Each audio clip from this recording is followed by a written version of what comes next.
Bienvenidos al canal de Laboratorio de Neurociencias. Mi nombre es Mariana Álvarez, soy colaboradora del laboratorio y en este nuevo video les vamos a platicar sobre un artículo llamado La red neuronal por defecto en el autismo, escrito por Arti Padmanabhan, Charles Lynch y Vinod Menon.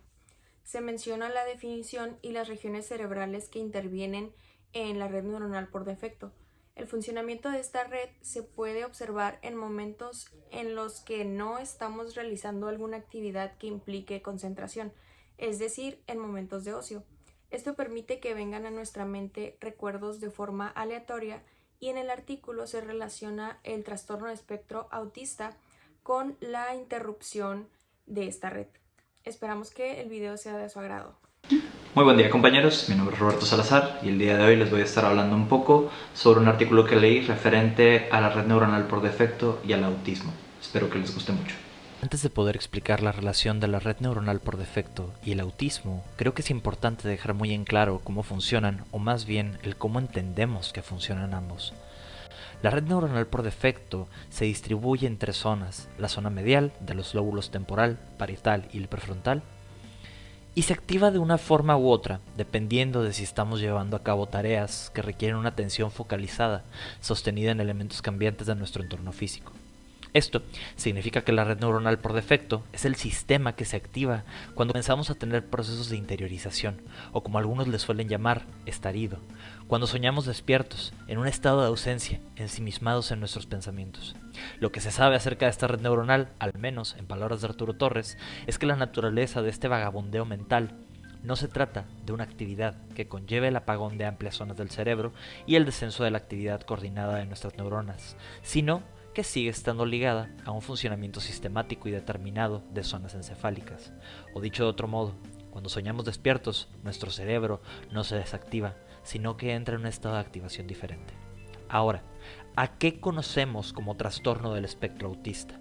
Medline Plus establece que el trastorno del espectro autista, por sus siglas, TEA, es una afección neurológica y de desarrollo que comienza en la niñez y dura toda la vida. Afecta cómo una persona se comporta e interactúa con otros, se comunica y aprende.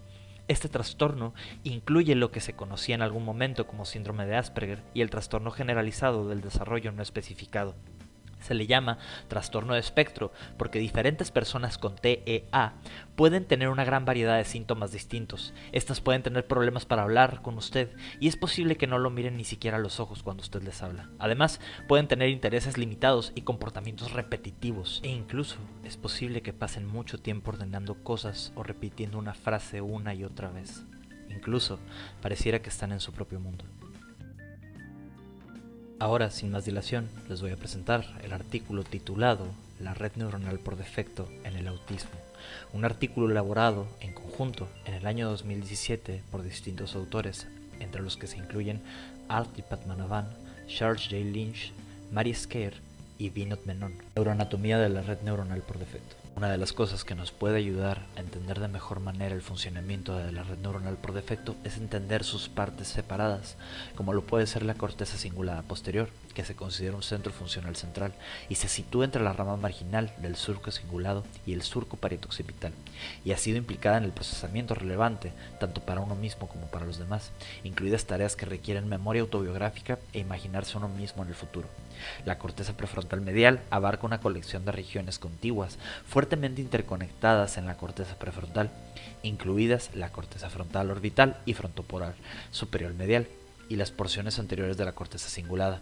Esta estructura es asociada con el monitoreo de los propios estados mentales y los estados mentales de los demás. Además, tenemos unión temporoparietal. Esta, situada entre la corteza parietal inferior y la corteza temporal superior, con una superposición prominente en el nudo de circunvolución angular de la red neuronal por defecto. Esta unión codifica preferentemente información de otra relevancia, incluidos los estados mentales y las creencias de los demás. También se ha relacionado con la predicción de los comportamientos de otros durante la interacción social.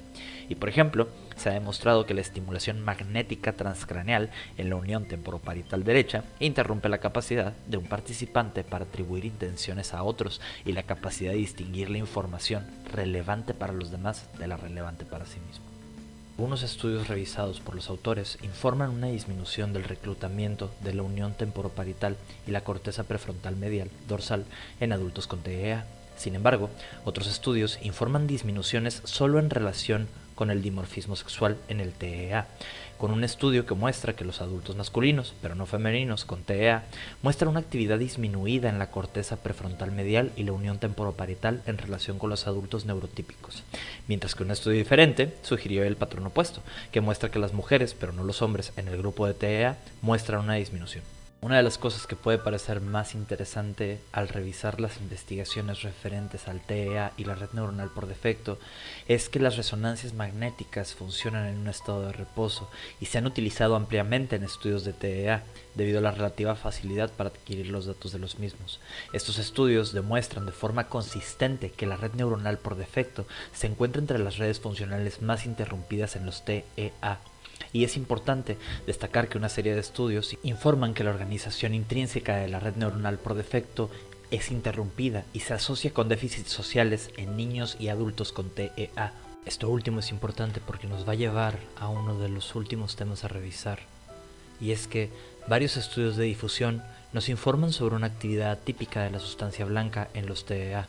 Los tractos de materia blanca a lo largo del haz del cíngulo conectan la corteza prefrontal medial y la corteza cingulada posterior, como se puede ver en la siguiente imagen. Esto además es importante, pues la mayoría de los estudios nos informan sobre una disminución de la anisotropía fraccional en el cíngulo en niños y adolescentes con TEA.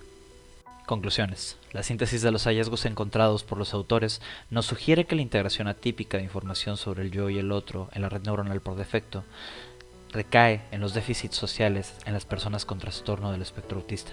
Además, hay que recordar que la investigación sobre cómo cambia la red neuronal por defecto de la niñez a la edad adulta está proporcionando nuevos conocimientos fundamentales, no solo sobre la ontogenia de las funciones sociales complejas en individuos con desarrollo típico, sino también sobre los componentes de la cognición social que pueden salir mal en el trastorno del espectro autista.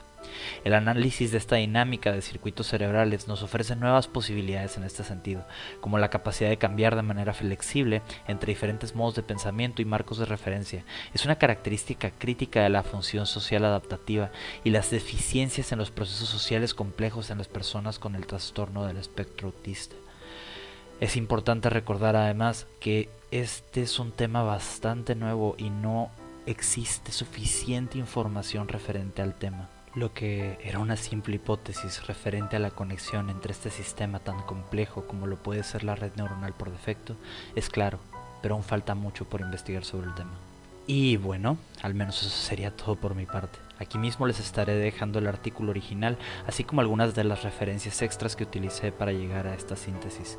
Si tienen alguna pregunta respecto al tema, no duden en hacerla aquí en los comentarios. Muchas gracias. Espero que les haya gustado.